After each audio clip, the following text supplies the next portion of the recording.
General MacArthur drops a atomic bomb.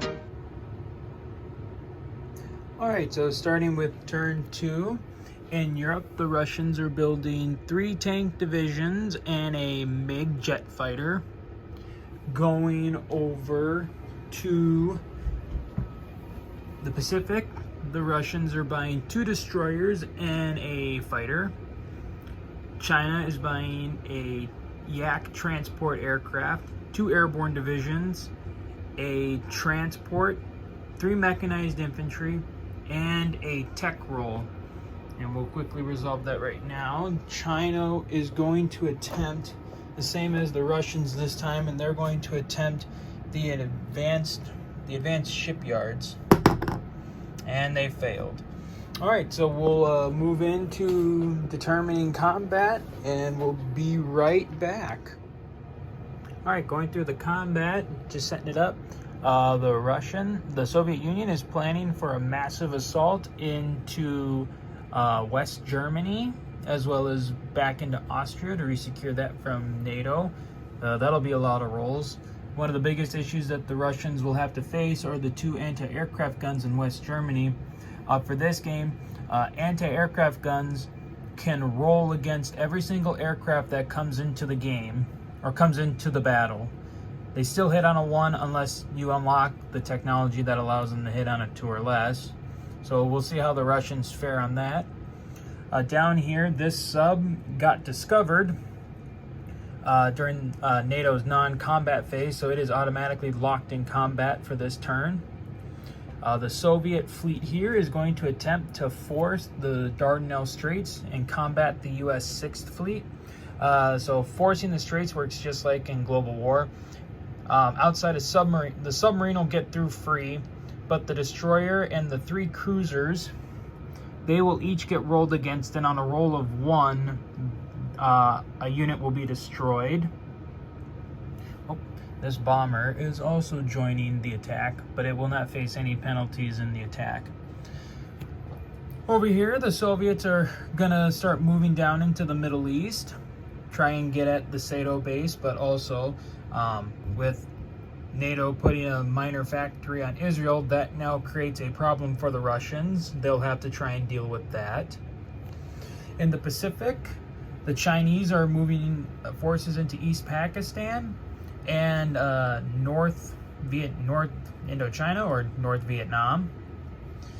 And then up in the north, the communists are going to attempt an amphibious invasion of the Japanese home islands. Got to try and get it secured before that American 7th Fleet gets in and brings in the much needed reinforcements.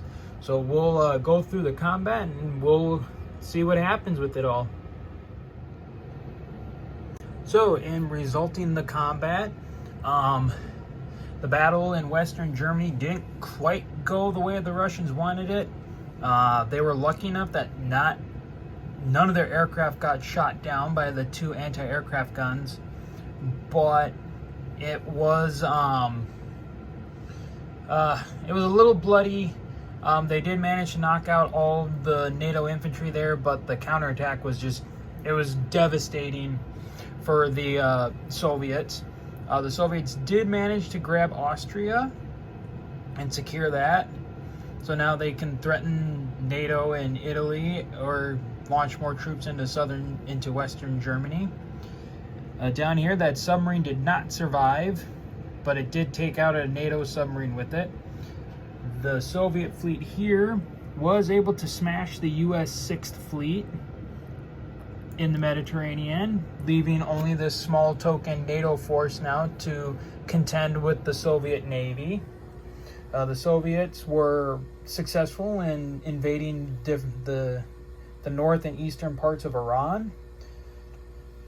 Over here in Southeast Asia, the Chinese were able to grab East Pakistan.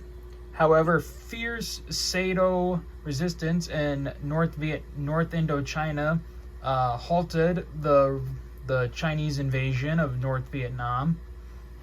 And then finally, though it was costly, China has secured Japan, but for how long probably not long. The Allies could potentially take it back in the next turn. We'll just have to see. So we'll do the strategic moves, deploy the forces, and we'll end the communist turn. So right now, as it looks, Russia is continuing to move forces towards Western Europe, getting forces out of Western Russia over there, moving some subs around, trying to play a little hide and seek. Over in the Pacific, the Chinese are trying to get more forces down to Southeast Asia to try and suppress the Sado forces down there, while preparing to try and prepare a relief force to try and attack Japan in the event that the US is able to recapture it.